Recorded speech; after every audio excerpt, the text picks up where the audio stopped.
They say a woman's beauty can be a blessing, but in the case of Ugogbe, it was a curse. Ugogbe was married to Anayo, a respected hunter in a Titi village. Anayo was a loving and caring partner to Ugogbe, but she never found contentment in him.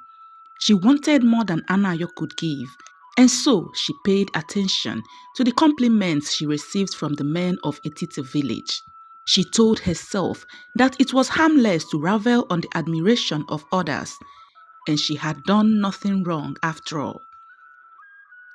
As the days passed, Ugogbe's beauty became a force of its own.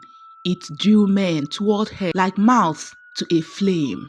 There was Udenta, the strong young blacksmith, Okolo the trader, and amongst others was Okono the white farmer, who found himself mesmerized by Ugogbe's beauty.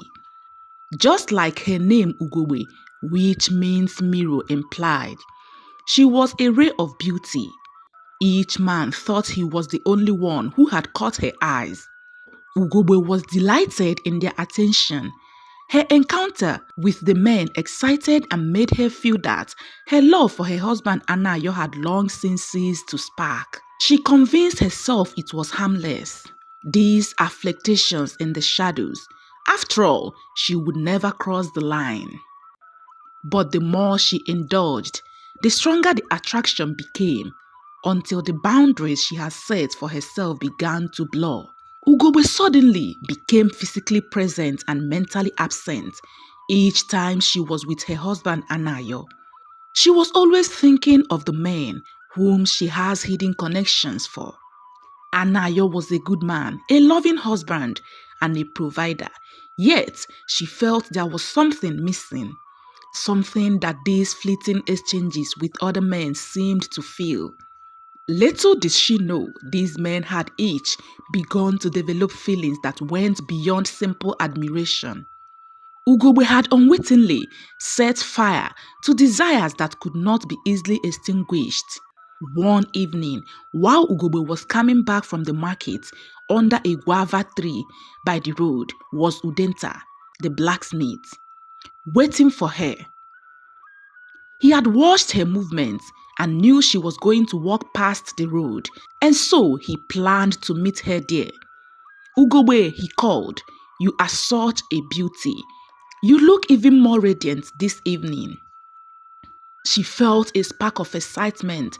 "Thank you, Udenta. You are kind." As they exchanged pleasantries, Udenta held her hand. As she took hold of her basket, his touch felt so warm that Ugogbe welcomed it with a beautiful smile. "You deserve to be admired, Ugogbe," he said. She could feel the desire he had for her. It was a temptation she had not anticipated, but she pulled her hand away and forced herself to leave. She could feel his eyes on her back as she walked away, pondering the forbidden desire. That night, as she lay beside her husband Anayo, her mind was consumed with thoughts of Udenta. She wondered if she would be able to resist the temptation that had already entrapped her. Unlike her husband, Anayo, who was gentle, steadfast, and attentive, Udenta had this dangerous charm that makes her heart beat. Udenta was relentless in his pursuit. He always found ways to cross paths with her, to steal fleeting moments. As time went by, Ugogbe struggled to keep her emotions in check. One evening, she agreed to meet Udenta in a secluded grove near the river. Udenta's touch was warm and Ugogbe felt alive in a way she hadn't felt for a long time. She had tasted the thrill of temptation, and it had left her wanting more. Yet, she knew the danger that lay in allowing herself to be swept away by these desires. Still, she couldn't help but notice the way the other men in the village watched her with longing in their eyes. The attention was intoxicating, and she felt herself being pulled deeper into a web of her own making. Udenta's boldness emboldened others, and soon Okolo and Okono followed suit. They each sought her company in quiet corners. As days turned into weeks, Ugogbe encountered Okolo the trader who lived in a big city. Okolo was calmer and more collected. He speaks to her differently, and his words were not of flattery but admiration, as though he sees her as something rare and valuable. He invited her to his village house, although she never wanted to go, but curiosity led her there one dusky evening. Unlike Udenta, who was all about passion, Okolo drew her in with words and quiet gestures. He told her how he feels she's special, someone who deserves more than the village. His words made her feel that maybe she was meant for something more. Ugogbe began to resent her life at home. Anayo, with all his kindness, seems to bore her. She started to pick faults in him that she never noticed before. She says he doesn't compliment her enough and doesn't see the world as she does. This created a growing distance between them, one Anayo could not understand. Okono, the last of the three men who dared come closer, was rugged, intense and passionate in a way neither Udenta nor Okolo was.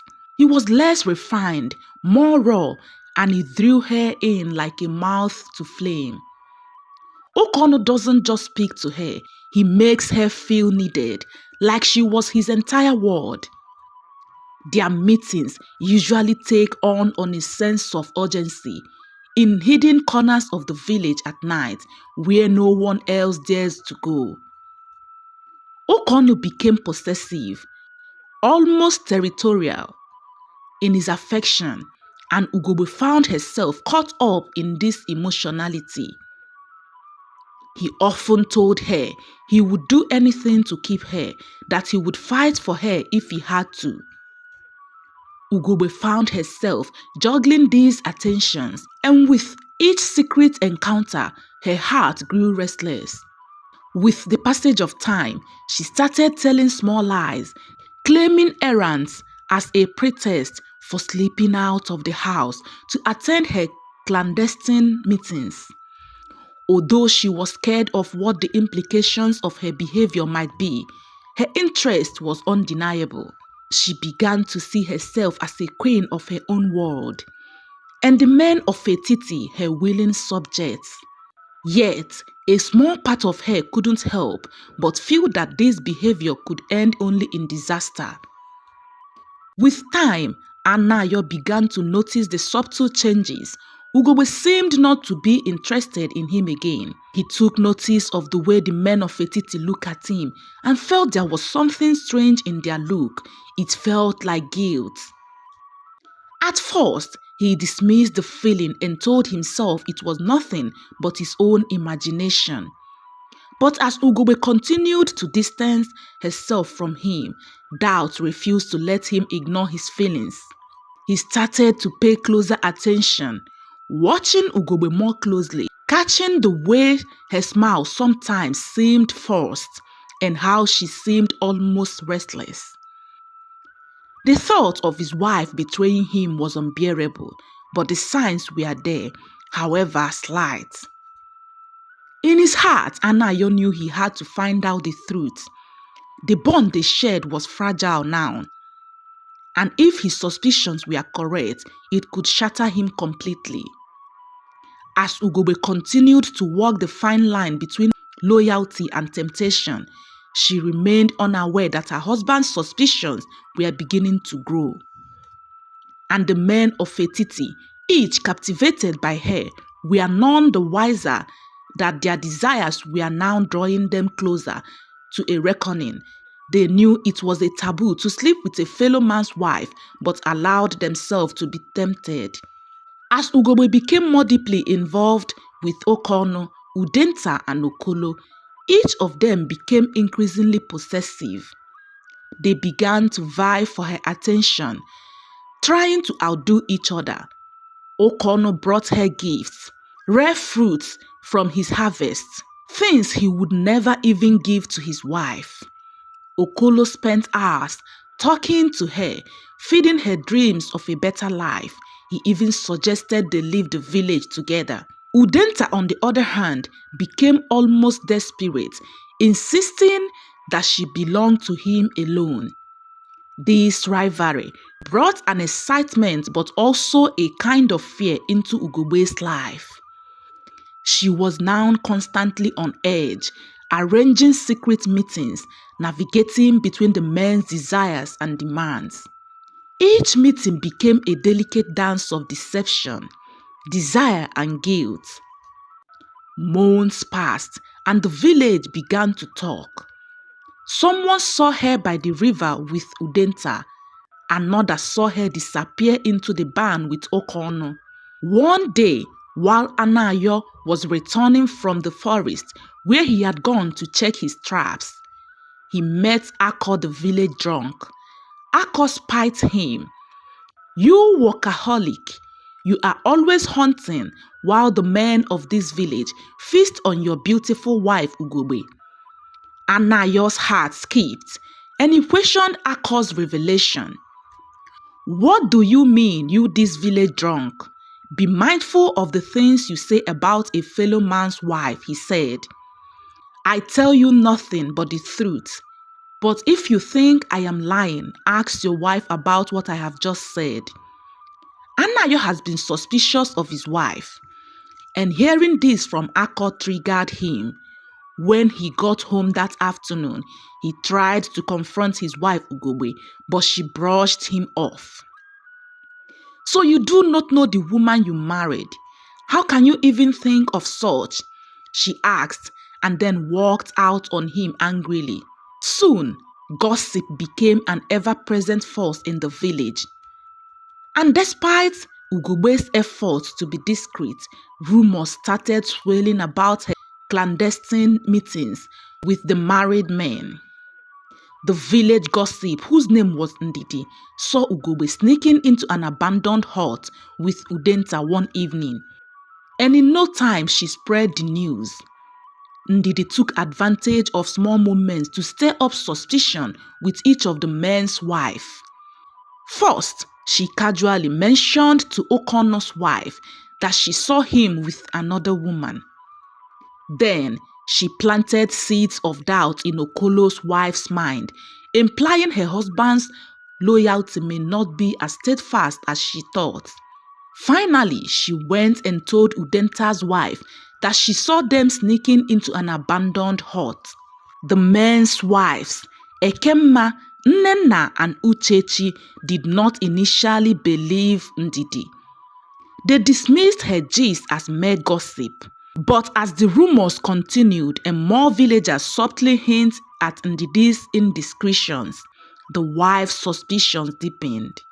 They start to notice how their husbands sleep out late at night or return late with strange excuses. Soon, they formed a silent alliance among them out of anger, humiliation, and a shared desire for retribution. But Ugogbe was careful, arranging secret meetings in hidden corners of the village, away from prying eyes. Although each meeting exposed them to the risks of being caught, Ugogbe found herself craving the danger as much as the men themselves. In her heart, she knew this path was unsustainable, that sooner or later, her lies would unravel, yet she couldn't bring herself to stop. As the rumors continued to spread, Anayo grew even more worried and could not ignore the rumors anymore.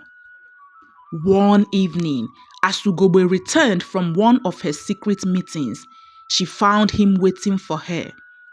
"Ugogbe, where have you been?" he asked. She felt her heart plummet, but she forced herself to remain calm, to lie. "I visited my friend," she said. "You were not with your friend. I know, Ugogbe. I know. Because I have gone to Mmachi's house and you were not there." Ugogbe knew she had been caught, but instead of confessing, she turned away. After the confrontation, she tried to distance herself from the men. She knew her marriage was on the verge of collapse, And if she continued on this path, there would be no way to mend what was broken. But the men were relentless. They had each formed a unique bond with her and could not understand why she was pulling away. They cornered her one by one, demanding to know why she had become so distant, why she had begun to turn away from them. Ugogbe, have I not made you happy? Have I not given you everything you desire? Okono asked. Why are you avoiding me? Udenta said. Ugogbe felt trapped. The men were unwilling to let her go, and whenever their path crossed, they pleaded for her attention. Ugogbe again pulled back into the trap she had tried to escape. One night, while she was walking home after she had met with one of the men in an abandoned hut, the men's wives seized their moment. They approached her in a tight circle. Ekemma, the most outspoken one of them, grabbed her arm. You think you can steal our husbands? Take what's ours while you have a man of your own at home, she asked. Ugogbe's heart beat as she tried to explain, but Nnenna interrupted. We know everything. You have been dating our husbands, you loose woman. Ugogbe tried to pull free, but Uchechi slapped her hard, igniting a furious storm. In a moment of unified fury, the three women descended on Ugogbe, pushing, pulling her hair and tearing her clothes. The village watched as they dragged her through the streets, calling her names and shaming her for what she has done. Ugogbe stumbles, humiliated, with bruises all over her body. Some villagers laughed, others gasped, but no one stepped in to help her. This is a reckoning, a punishment by the community for her transgressions. Ugogbe's body ached as she returned home that night. Her husband Anayo stood by the door, having heard of the public disgrace. His eyes were filled with disappointment and pain. He neither yelled nor struck her, but the silence between them spoke louder than any words. In a Titi village, any married woman caught engaging in adultery was shamed and paraded around the market by other women for disgracing the marital honor, after which it would be left for her husband to decide whether or not to continue with the marriage, while the man who betrayed his brother faced excommunication from his 8th grades and kinsmen for a year. While Ugogbe was dragged through the market disgracefully, the men were all punished as custom demands. For days afterward, Ugogbe found herself isolated. People avoided her, looking at her with disgust each time she walked past. The men who once sought her attention were now uninterested. Ugogbe was humbled. She realized how much she had taken her husband for granted. She regretted allowing the admiration of strangers push her into betraying her husband Anayo. Though justice had been served, Anayo found no peace. The sight of Ugogbe brought him love, hurt, anger, and emotions that clashed and left him feeling hollow. He wanted to forgive and forget, but the more he tried, the more he found out that he had become a man split in two. One half still yearning for the woman he had loved, the other half consumed by bitterness. Yet in his pain, he realized that his heart was not free. Despite everything, he still cared for her, and the thought troubled him. He wondered if he could ever truly forgive her, or if he would live the rest of his days with bitterness and regret. Ugogbe's mother visited Anayo and pleaded on her daughter's behalf. She reminded him of the love they had once shared, the life they had built together, and begged him to consider giving Ugogbe a chance at redemption. People make mistakes, but love has the power to heal if you allow it, she said. Anayo promised her he would consider it, but his heart knew that forgiveness would not come easily.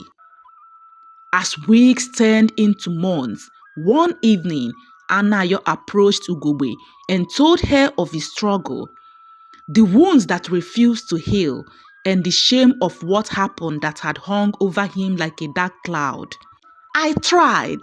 I wanted so much to rebuild what we had, to give you and myself a new chance, but every day I feel myself growing colder. I fear that if we stay together, I will become a man filled with anger and bitterness. I don't know, but for no reason I stopped loving you. I am sorry and I understand you completely. You have given me more grace than I ever deserved. I was selfish, thinking only of what I wanted. I believed I could somehow make things right for both of us. But you deserve peace, Ugogbe said. Even if you forgive me, I know you won't be respected again by the people because of the shame I have brought upon us. And if my presence only brings you more pain, then perhaps it is time we let go. They knew that they had become strangers in each other's eyes, and staying in a broken marriage, pretending that healing could erase the past, would cause them more harm. The marriage ended and they parted ways. The people of Fetiti village said Ugogbe did what she did because she was not a maiden from Etiti, and advised Anayo to marry from their village this time. Ugogbe left Etiti to begin anew in her village, where her name and her mistakes would not follow her.